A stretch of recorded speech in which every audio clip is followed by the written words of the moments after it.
Hi friends, இன்னைக்கு என்ன வீடியோல பார்க்க போறோம்னா சைவ மீன் குழம்பு எப்படி செய்யறதுங்கறத தான் பார்க்க போறோம். அதுக்கு முன்னாடி இதுவரை எங்க சேனலை சப்ஸ்கிரைப் பண்ணலனா சப்ஸ்கிரைப் பண்ணுங்க. மறக்காம பக்கத்துல இருக்க பெல் பட்டனை கிளிக் பண்ணிட்டு ஆல்ங்கறத கிளிக் பண்ணுங்க. வாங்க எப்படி செய்யலாம்ங்கறத பாப்போம். அதுக்கு முதல்ல வாழைக்காவை நீங்க மீன் ஷேப்ல கட் பண்ணீங்க. கிராஸா கட் பண்ணா இது மாதிரி வரும். அதுல வந்து மஞ்சள்தூள், காரத்துக்கு தகுந்த மாதிரி மிளகாய் தூள், மீடியமா காரம் சேர்த்துங்க. ஏன்னா இந்த வாழைக்காவை குழம்புல சேர்க்க போறோம். அப்புறம் சீரகமும் வெங்காயமும் தட்டி வச்சிருக்க சேர்த்துட்டு தேவையான அளவு உப்பு சேர்த்து நல்லா வந்து பிசைஞ்சிக்கணும். நல்லா வந்து மிக்ஸ் பண்ணி விட்டுட்டு அதை வந்து ஒரு 10 நிமிஷத்து அளவுக்கு ஊற வச்சிடலாம். இப்போ ஒரு 10 நிமிஷம் அளவுக்கு ஆயிடுச்சு. இப்போ அடுப்பில் வந்து தவா போட்டுட்டு தவா வந்து சூடானோடனே ஒரு 2 ஸ்பூன் அளவுக்கு எண்ணெய் சேர்த்துக்கலாம். எண்ணெய் சேர்த்துட்டு நம்ம வாழைக்காய் பெசரி வச்சுருக்கோம்ல அதை வந்து இதில் சேர்த்துக்கலாம். சேர்த்துட்டு 2 பக்கமும் நல்லா செவர விட்டு எடுத்துக்கணும். இதோட டேஸ்ட் வந்து சூப்பராக இருக்கும். மீன் குழம்பு மாதிரியே இருக்கும். இது ஒரு பக்கம் செவந்துடுச்சு. நம்ம இன்னொரு பக்கமும் திருப்பி போட்டுக்கலாம். இப்போ 2 பக்கமும் நல்லா செவந்துடுச்சு. இதை வேறு பவுலில் ட்ரான்ஸ்ஃபர் பண்ணிக்கலாம். வறுத்த வாழைக்காவெல்லாம் வேறு எண்ணத்தில் ட்ரான்ஸ்ஃபர் பண்ணிவிட்டு ஒரு ஓரமாக வச்சுக்கலாம். இப்போ குழம்பு செய்ய என்னென்ன தேவைங்கிறத பார்க்கலாம். சின்ன வெங்காயம், பச்சை மிளகா,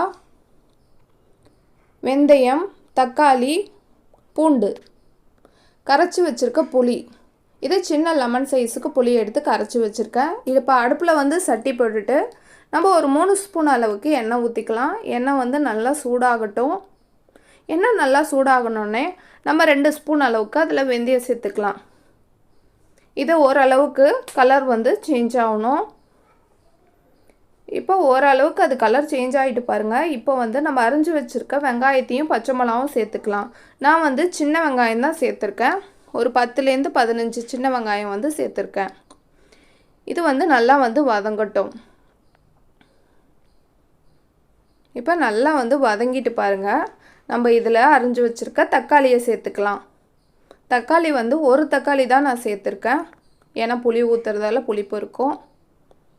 இப்போ கரைச்சி வச்சுருக்க புளியை சேர்த்துக்கலாம். புளியை சேர்த்துட்டு நம்ம தேவையான அளவு குழம்பு மிளகாய் தூள் வந்து சேர்த்துக்கலாம். உங்களுக்கு காரம் எந்த அளவுக்கு வேணுமோ அந்த அளவுக்கு வந்து குழம்பு மிளகாய் தூள் சேர்த்துங்க.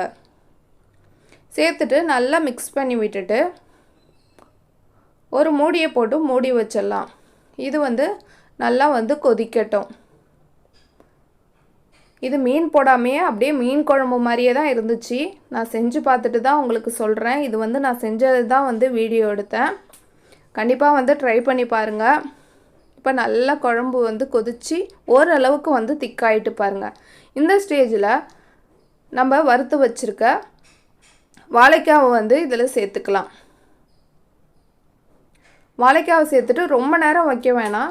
ஒரு 2 to 3 நிமிஷம் கொதிச்சாலே போதும். நான் ஒரு கொத்த அளவுக்கு கருவேப்பிலை சேர்த்துக்கிறேன். இப்போ பூண்டு எடுத்து வச்சுருந்தாலும் அதையும் வந்து தட்டிட்டு இதில் சேர்த்துக்கிறேன்.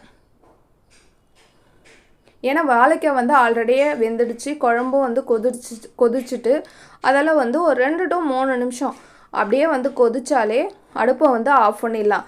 ஏன்னா சட்டியில் இருக்கும் போது அதுக்கப்புறமும் நல்லா கொதிச்சிக்கிட்டே இருக்கும். அடுப்பை ஆஃப் பண்ணாலும் நீங்கள் எண்ணெய் சட்டியில் இது மாதிரிலாம் செய்கிறப்ப ஒரு 5 நிமிஷம் அளவுக்கு கொதிக்க விட்டுட்டு நிப்பாட்டிங்க. இதோட டேஸ்ட் கண்டிப்பாக சூப்பராக இருந்துச்சு. கண்டிப்பாக ட்ரை பண்ணி பாருங்கள். ட்ரை பண்ணி பார்த்துட்டு எப்படி இருந்துச்சுன்னு கமெண்ட் பண்ணுங்கள். தேங்க்யூ. Bye friends. இந்த வீடியோ பிடிச்சிருந்தா லைக் பண்ணுங்கள்.